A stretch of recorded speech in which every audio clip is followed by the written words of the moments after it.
আসসালামু আলাইকুম, সবাইকে ওয়েলকাম জানাচ্ছি নতুন একটি ভিডিও দেখার জন্য। আমার আজকের রেসিপি ছিল লাউ দিয়ে গরুর মাংস। শুরুতে কে কে খেয়েছেন এভাবে প্লিজ কমেন্টস বক্সে জানাবেন। মাশাআল্লাহ, আলহামদুলিল্লাহ, অনেক মজা হয়েছিল। তো চলুন দেখি। আমি শুরুতেই পেঁয়াজ ভেজে নিয়েছি, এলাচ, দারচিনি, তেজপাতা দিয়ে দিলাম, তারপর হচ্ছে আদা, রসুন, পেঁয়াজ পেস্ট।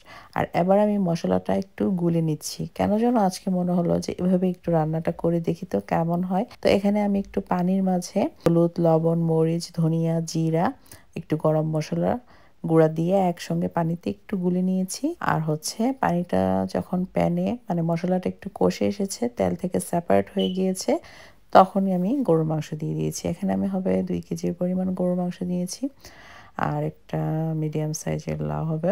তো এপাশ ওপাশ করে আমি একটু মিক্সড করে নিচ্ছি। আর ঢাকনা দিয়ে ঢেকে দেবো, যেহেতু মাংস থেকেই যথেষ্ট পরিমাণ পানি বের হবে। তো আপাতত পানি আর দিচ্ছি না, দেখি কেমন নরম হয় কষানোতে। তো প্রথম আমি একটু মিডিয়াম ফ্লেমে রেখেছি, তারপর একদম লো ফ্লেমে রেখেছি। তো আমার মাংসটা এই অবস্থায় এরকম কষানো হয়েছে আর কি। তো যখন এরকম একটা সুন্দর তেল উপর দিয়ে ভেসে আসবে, সুন্দরভাবে কষানো হবে এবং সেদ্ধটাও দেখেছি মোটামুটি 90%ই হয়ে গিয়েছে। আমি উপর দিয়ে দিচ্ছি লাউগুলো, একটু আলুর মতো করে কেটেছি। আর দেখতে মনে হচ্ছে বিচি হয়ে গিয়েছে, তারপরও মাশাআল্লাহ একদমই মানে গলে গিয়েছে লাউগুলো। তো এবার আমি এপাশ ওপাশ করে একটু মিক্সড করে নেব। আর লাউ তো ভিতরে সম্পূর্ণ পানিই থাকে। তো এখন এই মুহূর্তে আর আমি কোনো পানি দিব না, কারণ অল্প একদমই লো ফ্লেমে রেখে ঢাকনা দিয়ে ঢেকে দেবো, তখন লাউ থেকে এনাফ পানি বের হবে। রাফানের বাবা আসলে অনেক দিন ধরেই বলছিল, যতবারই লাউ কাটি ততবারই সে বলে যে গরুর মাংস দিয়ে রান্না করো। তার আবার গরুর মাংসটা একটু বেশিই পছন্দ। আমি আসলে করব করব করে করা হচ্ছিল না, তো ভাবলাম যে না, আজকেই করে দিই তাহলে।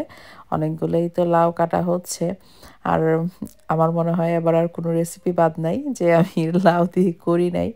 মোটামুটি সবকিছুই লাউ দিয়ে আমার রান্না অলরেডি হয়ে গিয়েছে। সবকিছু তো মোটামুটি অনেকগুলা শেয়ারও করেছি আমার বড় আপুদের সাথে, আবার অনেক ছোট আপুরাও তো দেখে।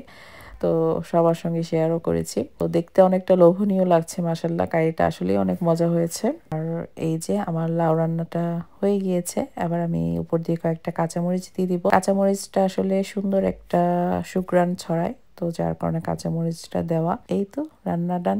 মাংসটাও নরম হয়ে গিয়েছে, আমি চেক করে দেখছিলাম।